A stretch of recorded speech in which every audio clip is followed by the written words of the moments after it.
dafay jóge ci Pastef communal ci njiitu docteur Amadou Bodian le coordinateur te ma teewal ko fii tey ndax ay yitte ak ngante yoo xam ne lépp génnul projet bi lépp génnul lii ñuy def parce que dañoo am caravane bu départemental kon jaaru na mooy ñu teew kon ñu ngi leen di jotal ngantam bu baax a baax a baax ba ca des day ay dolli rek lay nekk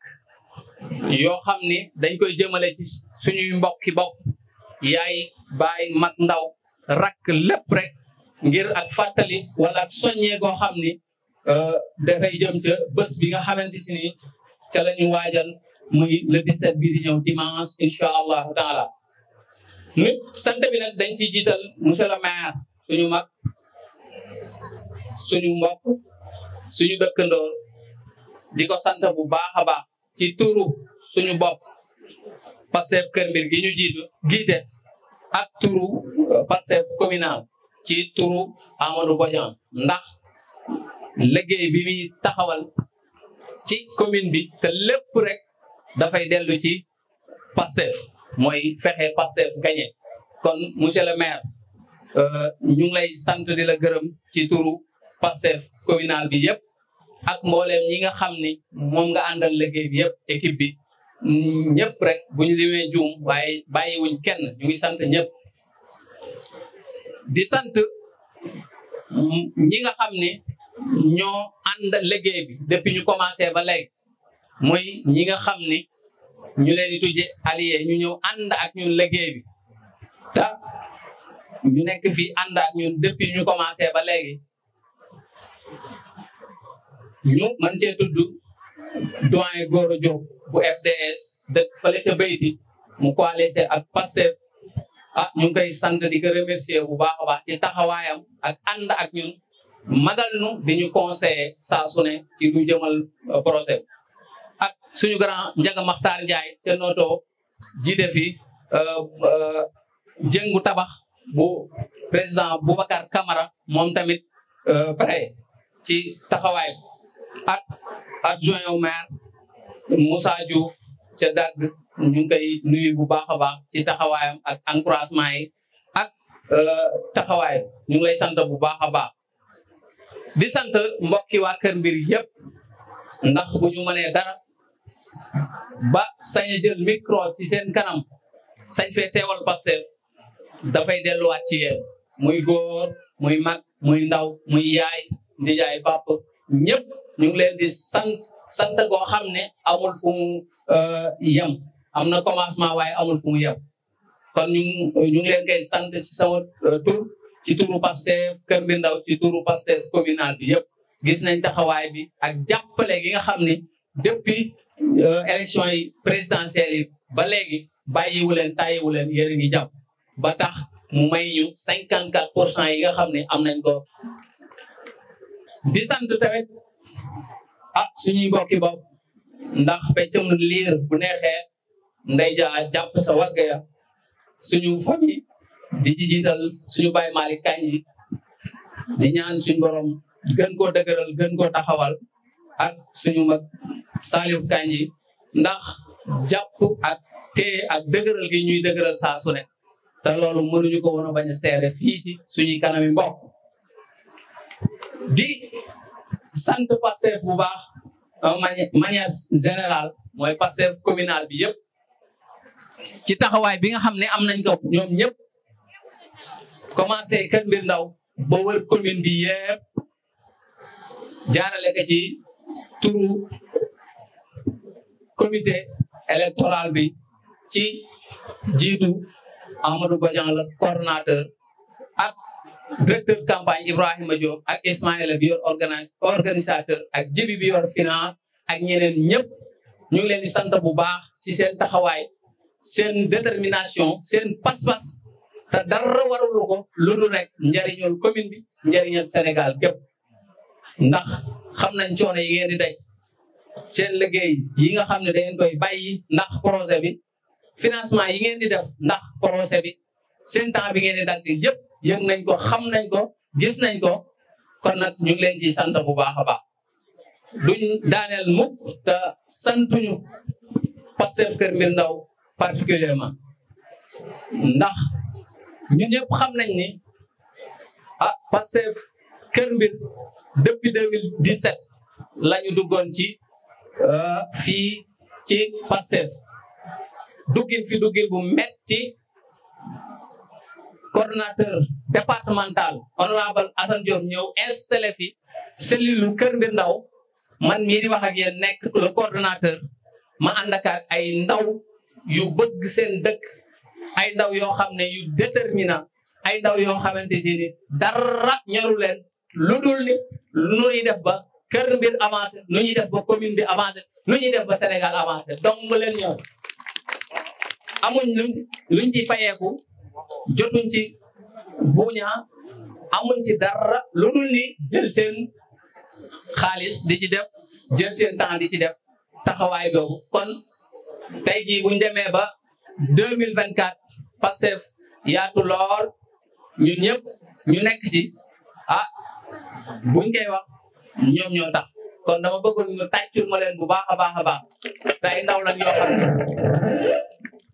waaw góor ak jigéen ñoom ñëpp ñu ngi ci taxaw bu baax a baax a baax te bu ma limoon damay juum waaye ñu ngi ci te benn taxawaay rek lañ ciy am mooy fexe ba mbir bi baax kon ñun ñëpp ñu bokk leen ñaanal bu baax a baax a baax ba Pastef li ñu yéene ci réew mii muy Sénégal président Ousmane Sonko yéene ji mu am ci Sénégal taxawaay bi mu fi am bu ëllëgee kat ñu bokk ci ñi nga xamante ni dañuy tiitaroo ni tax bu Sénégal tolloo fii tey suñu loxo ñu ngi ci biir kon ñu ngi leen di jaaraamal bu baax a baax a baax ñu ngi leen di sant ñu ngi leen di gërëm ci sama tur ci turu Pastef yëpp ci Pastef communal bi yëpp sant nañ leen bu baax a baax a baax a baax waaw kon li ñu dajale fii tey mooy benn carte boo xam ne moom lañ leen di dagaan waa Kër Mbir Ndaw waajur yi yaay papa doom ñëpp mooy ñu voteel ko parce que xam nañ ni ñun ñëpp assemblée kat mooy li nga xamante ni président pour mu mën a liggéey président pour mu mën a def dara ci réew mi faw assemblée daf koy téye ci loxaam ba loi ak financement ak lépp lu war a dugg ci nit ñi àgg ci ñoom di leen jëriñ foofu lañ koy voté tënk ko foofu soo ko validé président soo ko am digal pour def kon loolu lu am solo la ñun ñëpp mbokk Kër Mbir lu am solo la élection féetewu ko kaw kon ñun ñëpp nañ maasa nañ ko daan defee ci taxawaay nañ ko daan defee ci pas-pas nañ ko daan defee ci génn wote ji ñun ñëpp ñu taxawaat ci noonu waaw bulletin bi mu ngi noonu photo président Ousmane Sonko moo ci nekk logo Pastef bu xonk bi segg bi ci biir loolu moom moo ci nekk kon ñu bàyyi ko xel ba bu ëllëgee fuñ taxaw mën a tiitaroo ni Pastef Kër Mbir Ndaw de bi président Ousmane Sonko soxla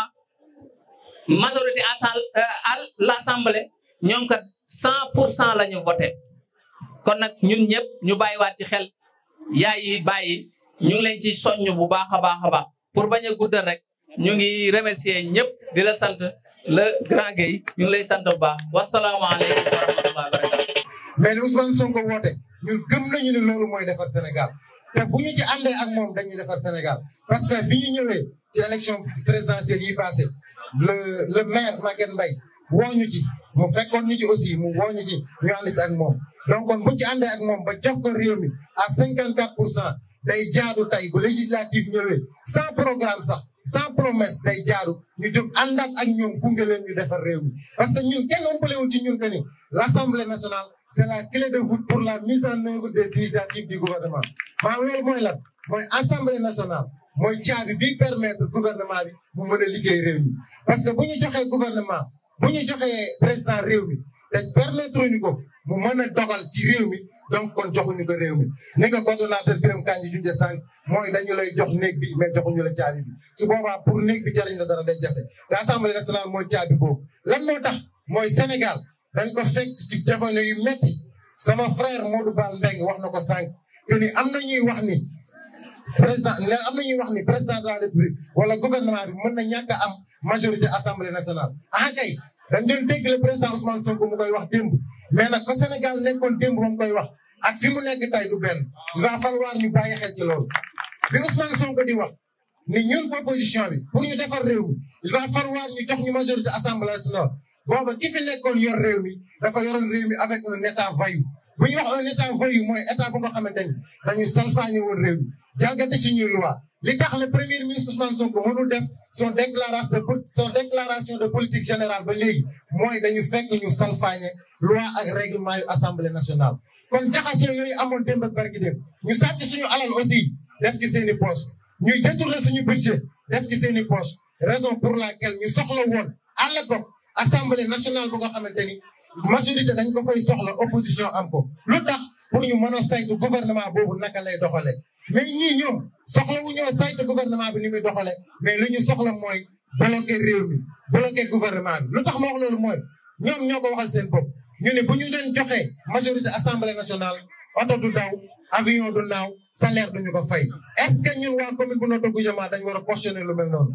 parce que commune bu Notto Goudiama dafa am ay salariés yu fi nekk dafa am ay nit ñu fi nekk bokk ci fonction publique ñu leen di fay au-delà de la commune de Notto Goudiama Sénégal ñooñu ñoo ko yor ñooñu ñuy wax ñuy woowe les fonctionnaires ñooy doxal léew ñooy liggéey état bi di leen fay te bu ñu seetloo depuis 7 mois ñu fal son excellence président Bassirou Diomaye Faye ba léegi dégguñu benn secteur buy woote grève parce que dafa am ay retard yu jóge ci gouvernement bi bu dee dégg ngeen wax ma du benn secteur et pourtant ñoom li ñu bëgg mooy bu ñu leen joxee majorité secteur yooyu jóg enseignants yi gisoon nañ nuñ doon taxawee ñeneen ak ñeneen gisoon nañ nuñ doon taxawee ñooñu noonu la ñu bëgg ñoom ñu jóg di bloquer réew mi ñu ne mënatuñu fay seeni salaire wala mënatuñu leen jox li ñu seen àq ak seen yelleef yu war a jóge ci gouvernement bi yaakaar naa commune bu Notto Goudiama du cautionner loolu donc kon majorité bi ñuy laaj Assemblée nationale dafa am benn programme bu précis bu mu àndal baaxoowuñu woon nag Sénégal bu ñuy def élection législative ñuy wax programme mais aha kay bii daf ko laaj élection bii daf ko laaj pourquoi parce que dafa bari ay institutions yu nekkoon ci réew mi yoo xamante ni on les appelle des institutions budgétivores ci tënk rek mu bokkoon ci conseil économique et social bokkoon ci au conseil des collectivités locales ñu doon jël ay milliards c'est des milliards ci budget Sénégal mais duñu jariñ dara bu ñu seetloo xaalis bu bari boobu milliards yooyu da doon génn ci dem ci ay poche nit yoo nga xamante ni man mii yéen ñii ñu nag ñoom ñoo yem ci réew mi mais le pourquoi ñuy cautionner loolu di continuer di am te assemblée nationale bi ñu bëgg bu ñu ko amee ak majorité avec la liste Pastef mooy institution yooyu dañu koy dindi d'abord dañ fiy jëlee au conseil des collectivités locales mais dañ fiy jëlee conseil économique et social benn la ci mbir yi ñaareel ba ñu ngi faral di dégg ñuy wax ci ministre yu fi nekkoon sàcc suñu xaalis ba ci président sax bi fi nekkoon mais ñooñu mënuñu leen topp ci cour de justice yi fi nekk mënuñu leen ci topp parce que dégg nañu le président Ousmane Sonko ci benn meeting am mënuñu bi ñu saytoo benn bâtiment bu nga xamante ni ñu ngi ko doon tabax benn université si je ne me trompe pas Sine Saloum université bi ñu saytoo kër yi nga xamante ni fa la nit yi waroon a loger benn kër maanaam R+1 mën naa ko jël exemple ci këru monsieur le maire bi nekk ci suñu wet R+1 mu ni kër googu dañu koy xool ñu facturer ko 1,6 milliard est-ce que loolu yan na maanaam loolu dafa jot ñu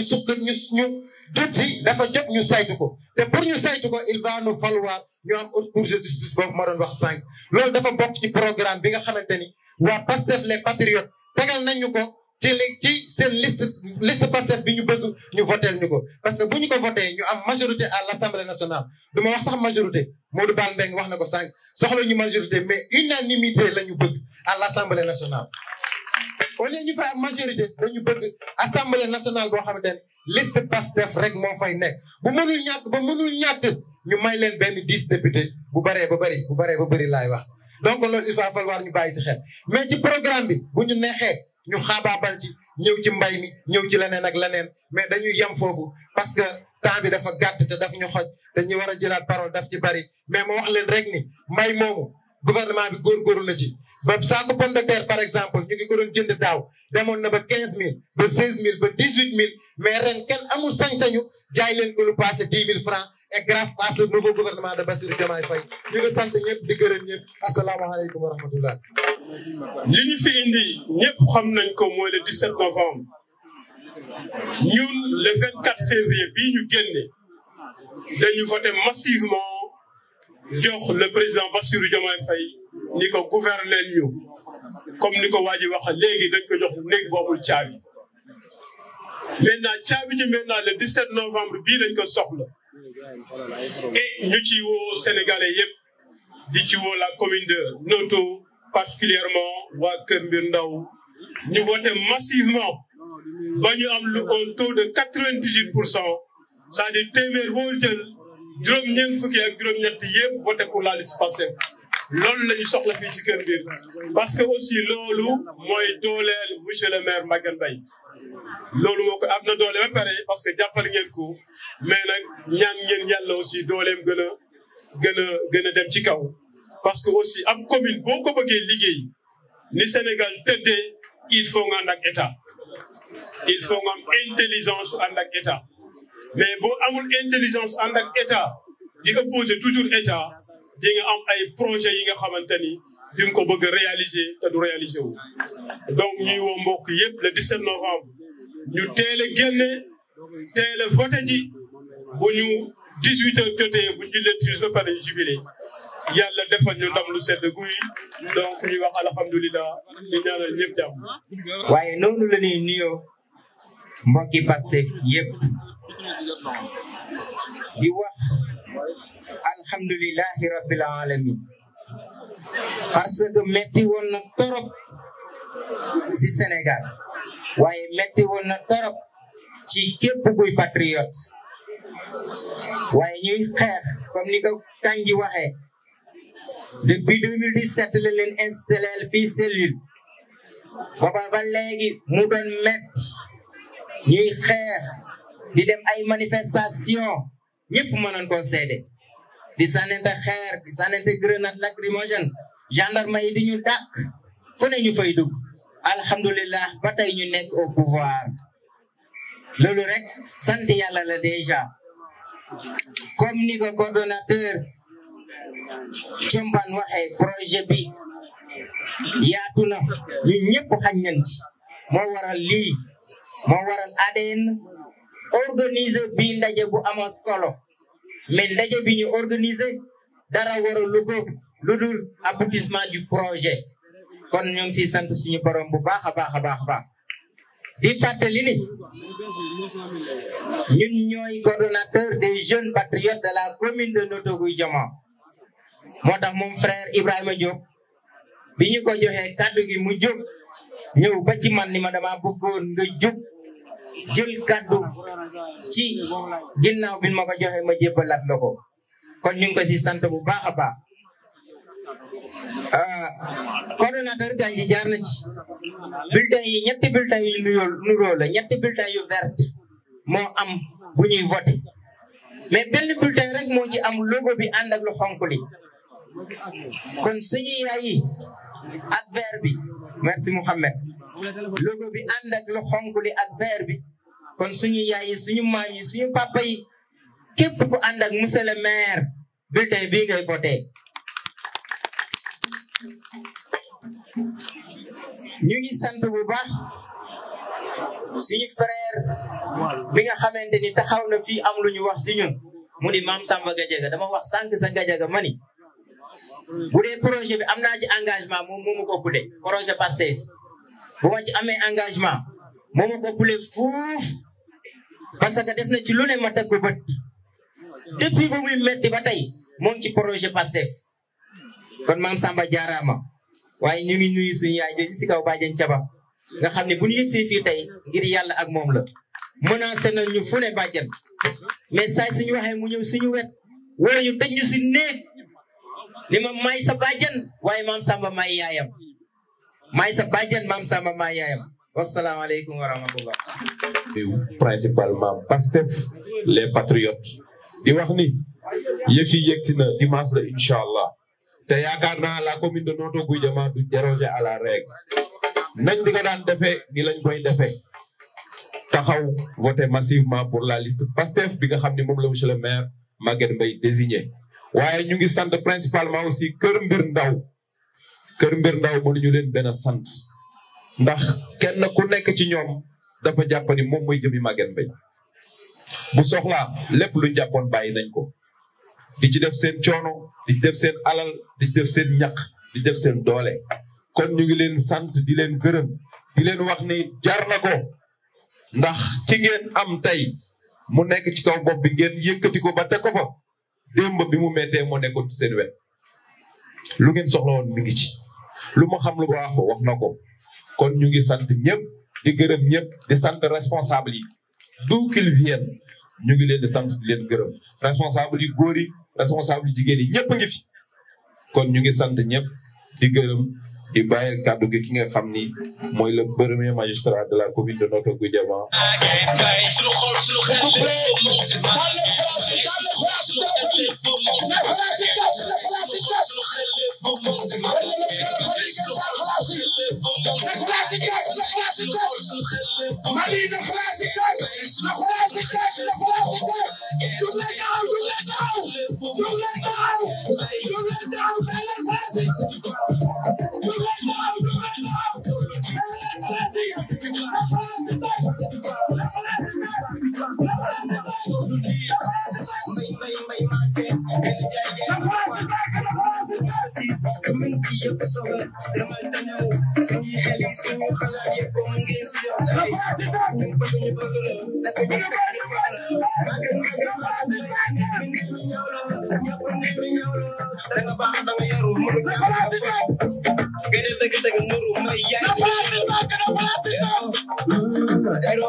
élection législative yi nga xam ne moom lañ jëm muy dimanche ñu investir ma nekk coordonnatrice des Linguères de Diender nekk doomu Diender président Ousmane Sonko daal di may tànn investir ma si liste yi kon yaakaar naa ne lii suñ ko gisee suñu xel dina dal ba ñuy woo ñëpp rek di leen soññaat ngeen voté massivement la coalition Pastef le soir du 17 inchallah yàlla may ñu ndam lu kawe suñu jot merci beaucoup sama frère le monsieur le maire Maguette Mbaye merci beaucoup à Kër Mbir Ndaw di leen wax ni tamit ADN merci li ngeen ñëw soutenir la coalition Pastef je vous remercie. may nuyu bu baax it aussi le coordinateur Amadou Badian di coordinateur bu Pastef ci commune bu Notto Gouye Diama waaye tamit di nuyu bu baax suma rak di Birame Kandji l'infatigable ci taxawaay bi ci nekk le coordinateur Pastef bu kër mbir gi mu ci nekkee mu yàgg lool Biram jërëjëf ci sa taxawaay noonu nag la ñuy gërëmee aussi alliés yi ndax it gis nañ fi waa FDS suma grand frère jiite leen di Gora Diop ma gis fi tamit aussi mon frère suma doomu ndey suma mbokk di Njaga moom it mu nekk allié waaye mën naa ci lim sax Moussa Diouf di adjoint au maire moom it di ko nuyu di ko sargal moom it mu nekk allié lépp nag ngir rek bëgg bu baax kon nag gàcce nga la ma jërë ngeen jëf ci taxawaay yi waaye di sant bu baax ak di jukkal ñi nga xamante ne si ñoo nekk fu nekk ci dëkk bu nekk te di ay responsable ànd ak man di dox guddi ak bëccëg yàlla na yàlla fay leen ànd bi dëgg rek ko laal ànd bi yàlla rek tax donc kon nag jërë ngeen jëf adjointe au maire madame Ndongo maa ngi lay sant bu baax waaye adjoint au maire Seydina Faye di ko sant bu baax it aussi ñi fi rotal ay kat ndax gis nañ fi bokki bayti ñu ñëw fi te di ay responsable yu mag looloo tax ma di leen cité ku mel ni Baye Dalla Ndiaye ku mel ni le chef de village ku mel ni golo ki ñuy wax naan maa fi taxawoon naan golo wàccal gaynde yeeg di Alaaji Pap Mbeng ñu ngi lay sant ñu ngi lay gërëm Serigne Modou jërëjëf waaye Baye Xall Serigne Ibrahima Thiam le représentant du chef du village maire Fatou Fall gaañe moo duggee ci bilim dinaa jum na ngeen ma balaax ndax ku nekk jóge na fu nekk ñëw teewe bés bi am na ci ñoo xam ne sax dañ ma ne non nañu teel a dellu ngir kat ëllëg nangam ak nangam donc vraiment maa ngi gërëm ñi nga xam ne ñoo fi ñëw yàlla xam na ne wax ji du gudd wax ji day gàtt ndax objectif bi lenn rek la xam ngeen mooy lan ku nekk bi ñu walay woo wala boog ku gis affiche bi lan la ñu wax moo doon dañuy def meeting waxtaane ak sunuy mag waxtaane ak sunuy yaay waxtaane ak sunuy bokk dafa mënul woon ñàkk rek de waaye je pense que ñëpp comprendre nañu lii xew le 17 ñëpp comprendre nañu comprendre ngeen wala comprendre leen xamme ngeen wala xàmmewu leen waa boor bi ndax xàmme nañu wala xàmmewuñu le 17 lan moo war a xew mooy teel a jóg teel a sangu teel a julli teel a ndékki lu ci des dem voté ji kese voté ji mais fan la ñuy voté nan la ñuy voté ak ku tax ñuy voté ñun ñi nga xam ne nag tey ñoo ànd te di ànd nawle ñu ànd góor ànd di jëf pour defar Sénégal ànd di jëf pour que jub ak jubal ak jubanti Sénégal je pense que ànd boobu noonu du dara lu dul dëgg moo ko lal man damay wax ne benn waaye daf ma doon wax naan monsieur le maire booba nekk gu ma ko dégg gu ma ko ci benn émission rajo bu ma danga niroog waa Pastef ma ne ko jàmbaar noppalul man Pastef naa ko jàpp kon nag xaw ma ku xamul Maguette Mbaye waaye Maguette Mbaye moom Pastef la dem ba tey soog a ñëw kon nag ñu xam ne ko gis lu baax danga war a daw jàpp ko te jamono jii ñu toll ak man fi ma toll du ma dugg ci xóotal parce que su ma nee suma adjoint au maire Seydina Faye jëlal kàddu mu jël kàddu am loo xam ne wax na ko je pense que li ci des moo doon ma ñëw sant mbooloo mi donc man ci jub ak jubanti sala nekk te duma ci jóg dama ne bu may gis a dem ci bi may tàmbalee campagne ci caravane yi ci meeting yi nu def yëpp lenn rek laay wax mooy yéen ñii day yéen ñi fi toog nii ak ñi tëdd ñëpp xam nañ ne danañu voté 100% ñëpp danañu voté ko parce que ku Pastef jaralul yàlla xam na ne doo ci wax doo ci def kon nag Pastef jaral nañu di wax ne ñoo bokk ndey ñoo bokk baay élection yi le 17 lay jeex commune bu Notto Gouye Diama du jeex Sénégal du jeex xam nga lu fi des li yàlla bëgg nan ci sax mooy ay jullit dañuy nekk benn ak jullit de yéene moroomam yéene bu teey yéene bu baax yéene bu rafet man de ñëpp laa yéene jàmm ku ma tooñ nag ma baal waaye ku ma tooñ jégal naa la lenn rek ma ñor jamono ji dara ñoruma mooy le 17 ñëpp ci biir Sénégal ala rawatina commune bi ma jiite ñu voté massivement pour que la liste Pastef am majorité à l'Assemblée nationale ñoom mën a yàlla mën na ko yàlla ko yàlla def maa ngi leen di def rendez-vous dimanche ci ngoon incha allah ñu jubilé asalaamaaleykum wa rahmatulah.